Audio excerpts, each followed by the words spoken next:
Bagong serye. Sa pangalawang serye po sa buwan ng January ay pag-uusapan natin yung dalawang talata. Dalawang talata na kung saan isinulat ni John the Beloved. At dito po ay nakalagay yung importanteng bagay na dapat nating malaman bilang anak ng Diyos.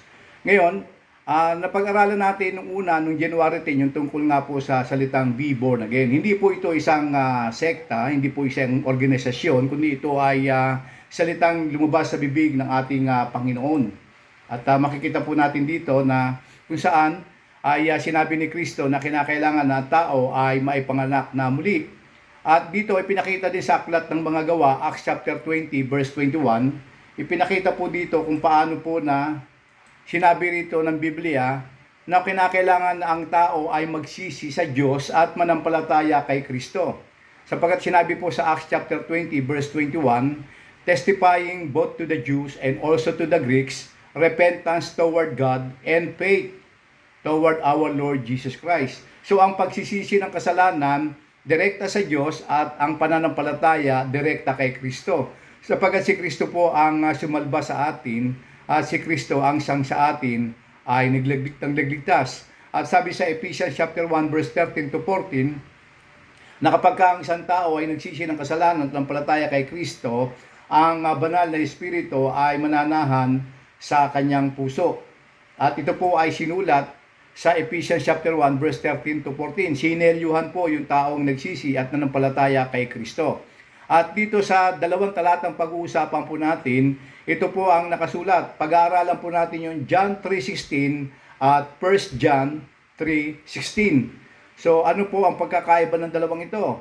Ang sumulat po ng dalawang libro na ito ay walang iba kundi si John the Beloved. Marahil kaya si John the Beloved ang pinasulat ng Diyos sa dalawang talatang ito na pag-uusapan natin ngayong gabi, ay dahil sa po yung tinatawag na the Beloved Disciple, no? John the Beloved. At ito po ang sabi sa John 3:16, sapagkat ganito ang pag-ibig ng Diyos sa mga tao sa sanlibutan, ibinigay niya ang kanyang bugtong na anak. At sino po yung kanyang bugtong na anak? Ito po ay walang iba kundi si Kristo Jesus. Upang ang sinumang sa kanya ay sumampalataya ay hindi mapahamak kundi magkaroon ng buhay na walang hanggan. Ngayon, kung i-connect natin ito sa 1 John 3:16, ito po ang nakasulat. Sa ganitong paraan natin malalaman ang tunay na pag-ibig. Ibinigay ni Jesus ang kanyang buhay para sa atin, kaya dapat din nating ialay o ibigay ang ating buhay para sa ating mga kapatid. Nakita niyo po yung vice versa. Ibinigay ni Kristo ang kanyang pag-ibig sa atin, at ibibigay din naman daw natin yung pag-ibig na tinanggap natin sa Diyos sa mga tao. Ngayon, ang binanggit dito ay sa mga kapatid. Sa mga kapatid sa pananampalataya. Ngayon, sa mga kapatid lang ba sa pananampalataya dapat natin i-extend ang pag-ibig na sinasabi ng Diyos? Ngayon, sabi sa 1 John 3:18 to 20, ito po ang sinabi ng Biblia. Mga anak, huwag tayong magmahalan sa salita lang, kundi ipakita natin sa gawa na tunay tayong nagmamahalan. Sa ganitong paraan, mapapatunayan natin na tayo nga ay nasa katotohanan at magiging panatag ang ating kalooban sa kanyang harapan. Kahit inuusig man tayo ng ating konsensya, sapagat ang Diyos ay mas higit kaysa sa ating konsensya at nalalaman niya ang lahat ng bagay. Maliwanag po na sinabi sa talata na ang pag-ibig ay hindi ibinibigay lamang sa ating mga kapwa Kristiyano. Ibinibigay din dapat yung pag-ibig sa ibang mga tao. Sapagat ang tinutumpok po ng mga talatang nabanggit ay walang iba kundi ang salitang pag-ibig o pagmamahal. Ngayon, ang pag-ibig na ito ay mayroong pang-unawa. Hindi po pwedeng umibig ang isang tao kung wala po siyang pang-unawa. Ang pang-unawa na sinasabi po rito, yung kahit ano ang maging sitwasyon ng isang tao, mahirap man siya o mayaman, may pinag-aralan o wala, dapat ang pag-ibig niya, ibibigay natin sa kanila ay pantay-pantay. Wala po tayong papaboran, wala tayong magiging kikilingan, kundi ang pag-ibig na ibibigay po natin sa bawat kanino man, no, ay dapat patas. Hindi dahil minamahal natin siya dahil nakakatulong siya sa atin, Minamahal natin siya dahil nakapagbibigay siya sa atin. Minamahal natin siya sapagkat meron tayong pakinabang sa Kanya. Hindi po yun ang klase ng pag-ibig na sinasabi ng Panginoon. Ito po yung Mission 3:16 na kung saan si Kristo ay namatay para sa Kanyang kamatayan. Ipinapakita dito na dapat mamatay din tayo sa ating kapwa. Ngayon, ito po yung tinatawag na vertical line. Ang tinutumbok ng vertical line, yung pag-ibig natin sa Diyos. At kapag naranasan ng tao ang totoong pagpapatawad at pag-ibig ni Kristo, ito po naman yung papasok yung horizontal line, yung pag-ibig sa ating kapwa. Kapag hindi naging tama ang pag-ibig ng tao sa Diyos, hindi magiging tama ang pag-ibig niya sa kanyang kapwa. Ang pag-aali ng ating pag-ibig ay meron pong tatlong ibig sabihin. Bakit kailangan natin ibanama ang ating pag-ibig? Sapagkat dito masusubok kung totoo ang ating pinag-ugatan, no? Yung pinagutan ng ating pag-ibig, kung totoo yung ating ipinapakitang pag-ibig. Ngayon sa Biblia po, meron po sa lumang Griego na 5 ibig sabihin ng pag-ibig. Ang 5 ibig sabihin ng pag-ibig dito, yung una, yung eros. Yung eros ay pagmamahalan sa pagitan ng dalawang tao, no? Dalawang tao, mag-asawa, no? Storge, no? Ito naman yung pagmamahal sa pamilya. Yung philia, ito naman yung pagmamahal sa pagitan ng magkakaibigan. At yung pang-apat ay filial. Filial, ito yung nagmahal sapagkat siya rin ay minahal bilang kapalit. Kumbaga, nagmamahal tayo dahil mayroong kapalit. Ngayon, ano yung panglima na nais sabihin sa atin? Na ito po yung tinatawag na agape. No, yung agape, yung pagmamahal sa Diyos. Na kung saan ang pagmamahal ng Diyos ay maranasan natin at may padama natin sa iba. Ito yung pag-ibig na walang kinikilingan, walang pinoproteksyonan. Ibig sabihin niyan, ang pag-ibig niya ay bukas. Meron po siyang tinatawag na transparent na pakikitungo sa kanyang kapwa. Ngayon, pag-uusapan po natin ngayong gabi, yung tatlong klase ng pag-ibig. Una, yung pag-ibig sa Diyos, pag-ibig sa kapwa, at pag-ibig sa sarili. Unahin po natin yung pag-ibig sa Diyos. Sabi sa Mark chapter 12 verse 30, "And thou shalt love the Lord thy God with all thine heart and with all thy soul and with all thy mind and with all thy strength. This is the first commandment." Kasi po pag binasa po ninyo ang Lumang Tipan, meron pong 10 commandment na binigay ng Diyos kay Moises. Kapag binasa niyo po yung 10 commandments from 1 to 5, ang pinag-uusapan po ay pag-ibig sa Diyos. Pagdating naman ng 6 hanggang 10, ang pinag-uusapan naman dito ay pag-ibig sa kapwa. Ngayon, para ma-simplified po ito, sa Bagong Tipan, ginawa na lang pong 2 talata. Yung 10 Commandments, ginawa sa 2 talata. At una nga pong binanggit itong mahalin natin ang Diyos ng buong puso, buong kaluluwa, buong pag-iisip, buong lakas, sapagkat ito ang unang commandment. Ito ay natala sa Deuteronomy chapter 6 verse 5 to 6. Ang sabi dito sa Lumang Tipan, "And thou shalt love the Lord thy God with all thine heart, with all thy soul, and with all thy mind.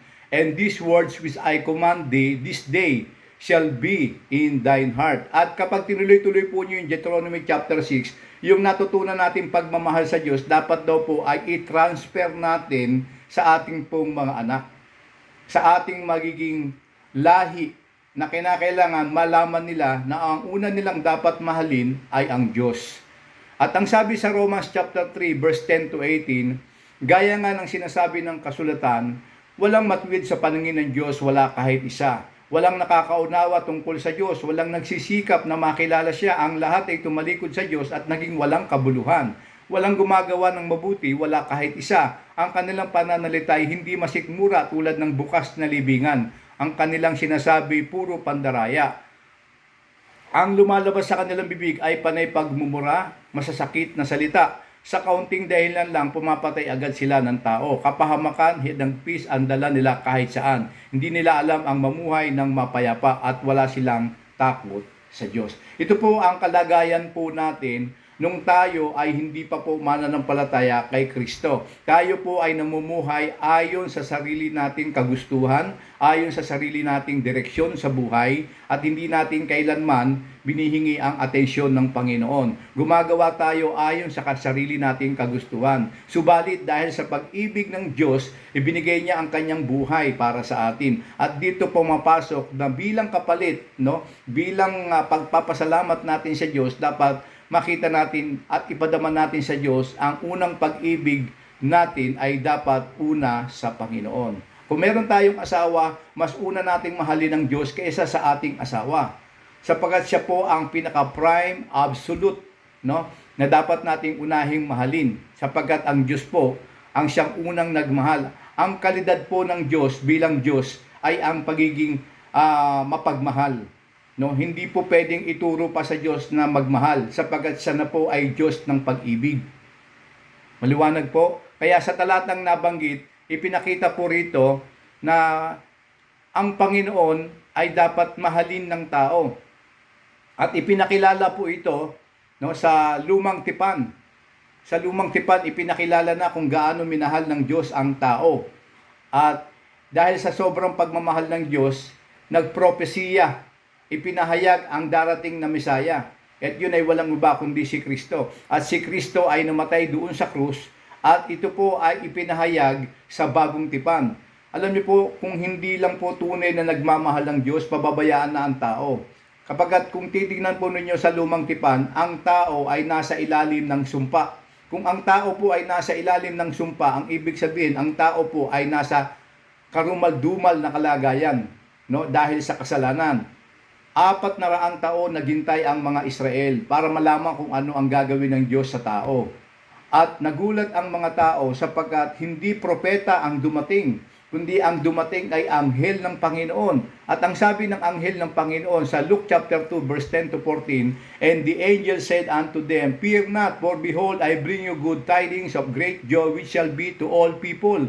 For unto you is born this day in the city of David a Savior, which is Christ the Lord. And this shall be a sign unto you, ye shall find the babe wrapped in a swaddling clothes, laying in a manger. And suddenly there was with the angel a multitude of heavenly hosts, saying, praising God, and saying, Glory to God in the highest, and on earth peace, goodwill toward men." Ang ibig pong sabihin, nung ang Panginoon po ay nagpahayag ng kanyang pag-ibig sa tao, ipinadala niya ang kanyang pag-ibig sa pamamagitan ng kanyang bugtong na anak na si Kristo. Ngayon, ang hindi maintindihan ng mga tao at hindi natin maintindihan bakit maraming nagagalit kay Kristo.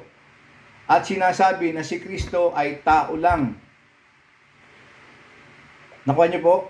Kung si Kristo ay tao lang, wala pa po akong nakita na tao na nagkatawang tao. Kaya may pinanggalingan si Kristo. At ito po yung ipinadala ng Diyos sa Lumang Tipan, sa Isaiah 7:14, na mayroong isang ipanganganak na sanggol at ito ay tatawaging Emmanuel o Jesus o Jesus. Ang Diyos ay sumasa atin, si Jesus ang tagapagligtas. At ito po ay nilinaw.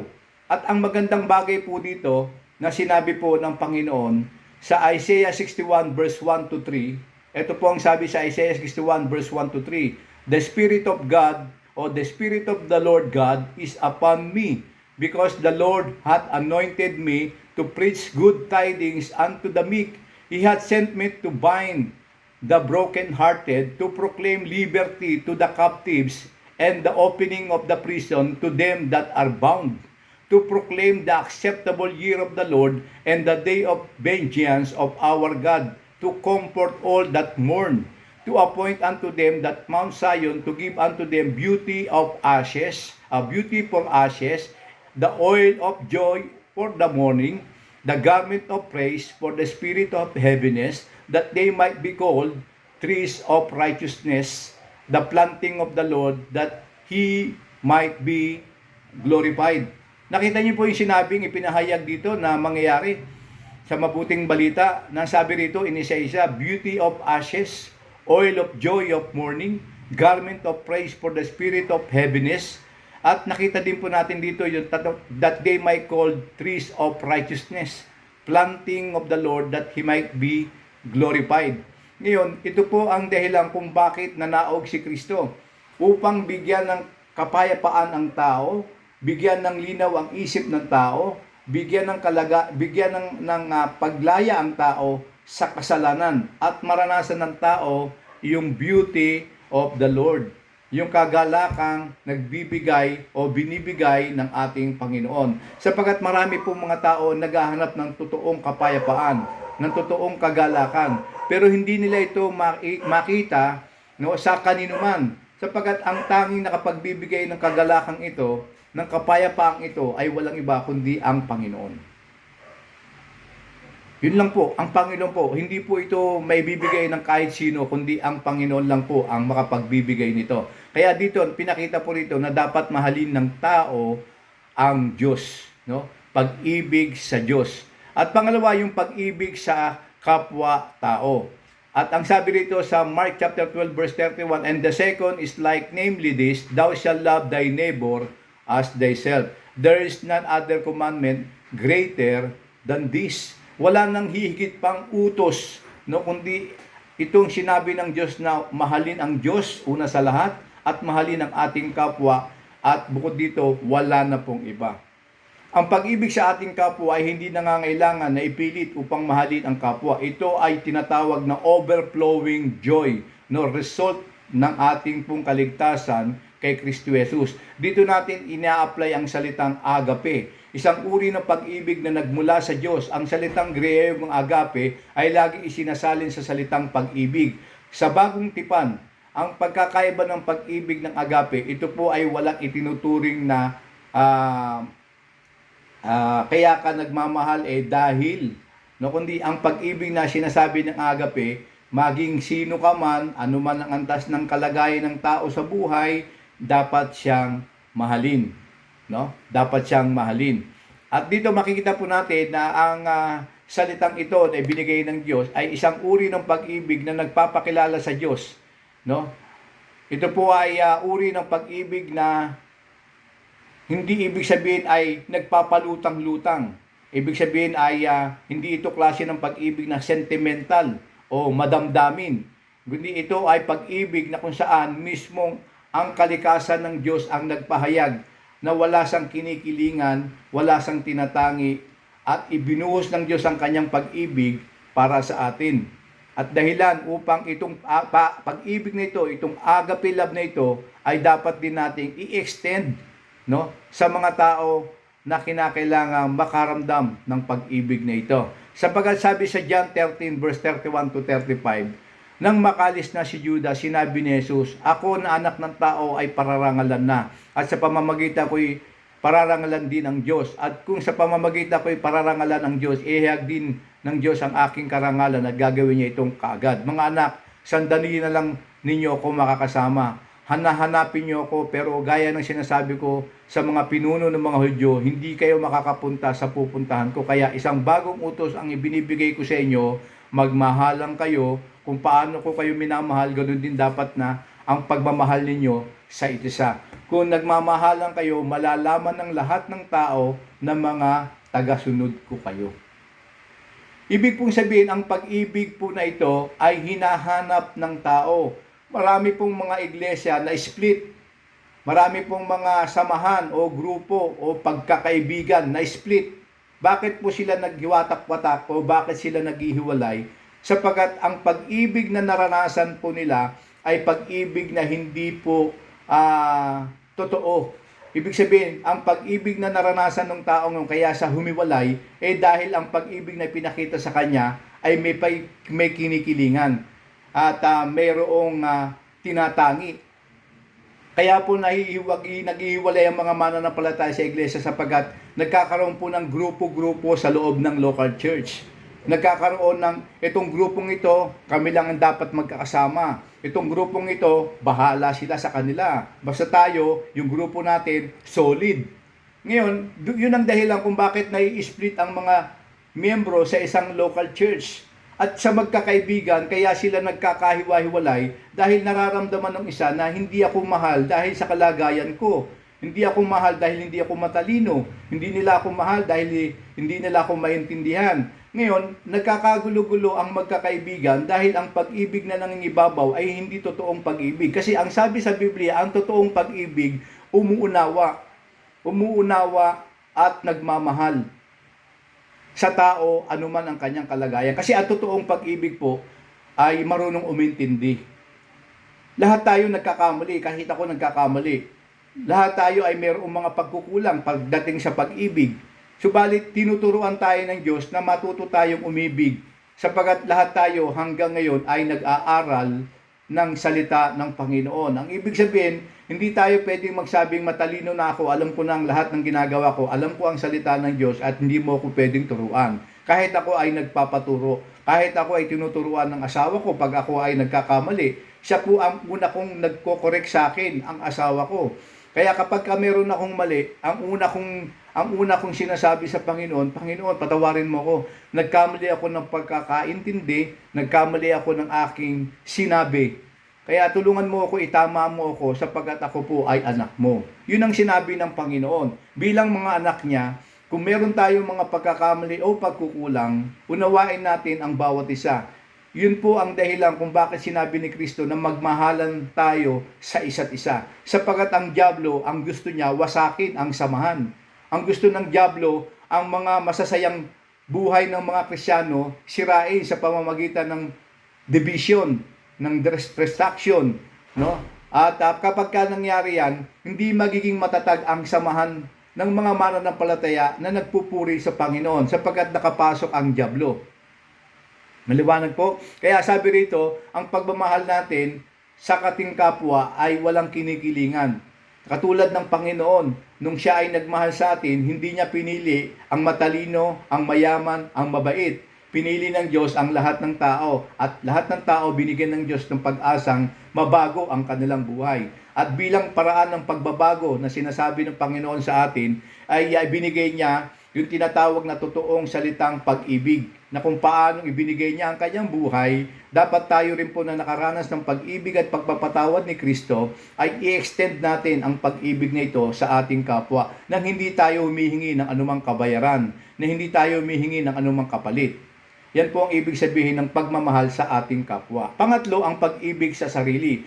Anong ibig mo sabihin dito, brother? Ang pag-ibig sa sarili. Ang pag-ibig sa sarili na sinasabi dito, na pag-uusapan natin, ay hindi yung pagmamahal sa sarili. No? Hindi yung pagagandahin mo yung sarili mo, no?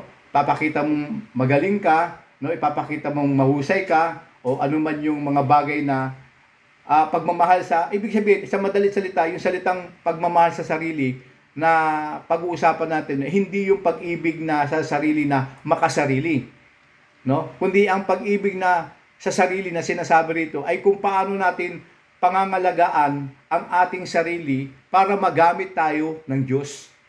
Yun ang ibig sabihin dito. Yung pag-ibig na kung saan ay sinabi sa Biblia, sa 1 Corinthians chapter 6 verse 19 to 20, na hindi ba't ang katawan ninyo ay templo ng banal na Espiritu na nasa inyo at tinanggap ninyo mula sa Diyos. Kung ganoon, ang katawan ninyo ay hindi sa inyo kundi sa Diyos. Dahil tinubos kayo ng Diyos sa napakalaking halaga, kaya gamitin ninyo ang inyong katawan sa paraang ikapupuri ng Diyos. Ngayon, ayun ang sinasabi ng talata. Ang pag-ibig na sinasabi ko rito sa sarili ay yung pangangalaga ng ating katawan bilang templo ng Diyos at upang magamit tayo ng Diyos sa kanyang kapurihan.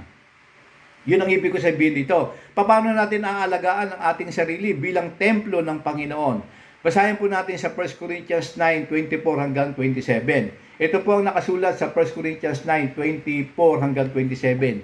Sa ating pagsunod sa Diyos ay para tayong mananakbo. Alam niyo na ang isang takbuhan, marami ang sumasali, ngunit iisa lang ang nananalo. Kaya pagbutihin ninyo ang pagtakbo upang makamit ninyo ang gantimpala. Ang bawat manlalaro ay nagsasanay ng mabuti at dinidisiplina ang sarili upang makamit ang gantimpala. Ginagawa niya ito para sa gantimpalang hindi nagtatagal, ngunit ang gantimpalang hinahangad natin ay magtatagal magpakailanman. Kaya nga, may layunin at direksyon ang aking pagtakbo. Kumbaga sa isang boksingero, hindi ako sumusuntok sa hangin. Dinisidisiplina ko ang aking katawan at sinusupil ko ang masasamang pagnanasa nito dahil baka pagkatapos kong ipangaral ang magandang balita sa iba, ako pa ang hindi makatanggap ng gantimpala ng Diyos. Maliwanag po na ang sinabi sa talatang ito, katulad po ng isang manlalaro o isang boksingero na kung saan dinidisiplina niya ang kanyang sarili, no? Kaya dito makikita po natin ang tatlong salita na mahalagang malaman natin bilang pagdidisiplina sa ating sarili. Yun ang tinatawag kong pagmamahal sa sarili. Ididisiplina natin ang ating sarili. Una, yung direction. Kailangan pagmahal natin ang ating sarili, bigyan natin ng tamang direksyon, no? Tamang direksyon. Pangalawa, bigyan natin ng discipline, no? At pangatlo, dedication.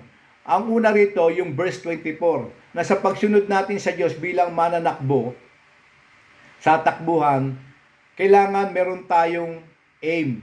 Meron tayong tinutumbok, no? Meron tayong direksyon. Kasi po, ang isang taong may disiplina sa kanyang sarili, meron po yan direksyon.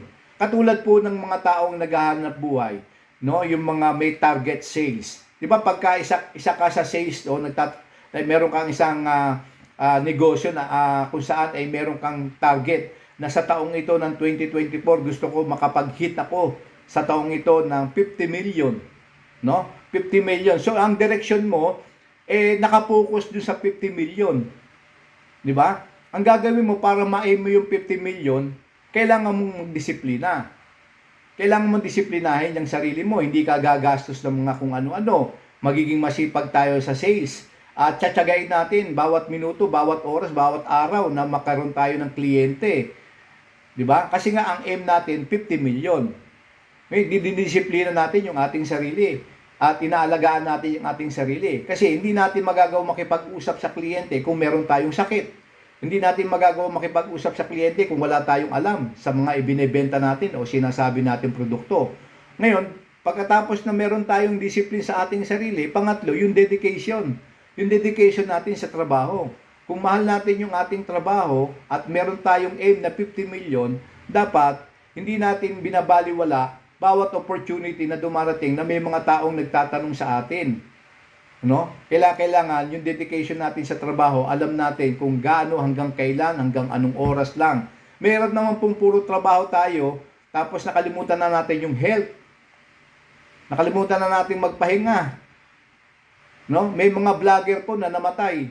Kasi po, ang dami po naging kita nila, pero namatay sila, nagkaroon po sila ng sakit, at nung nagkaroon na sila ng sakit, yung kinita nila, binili nilang gamot sa kanilang sakit. So wala rin silang naipon. Kulang pa. 'Di ba? Magtataka ngayon yung mga tao. 'Di ba malaki ang pera na tanggap mo? Bakit nanghihingi ka ng pera para sa iyong kalagayan? Kasi nga, ang akala niya na kapag marami na siyang pera, nakalimutan naman niya yung health niya, magtutuloy-tuloy pa rin yung good health. Hindi Kailangan balanse po tayo.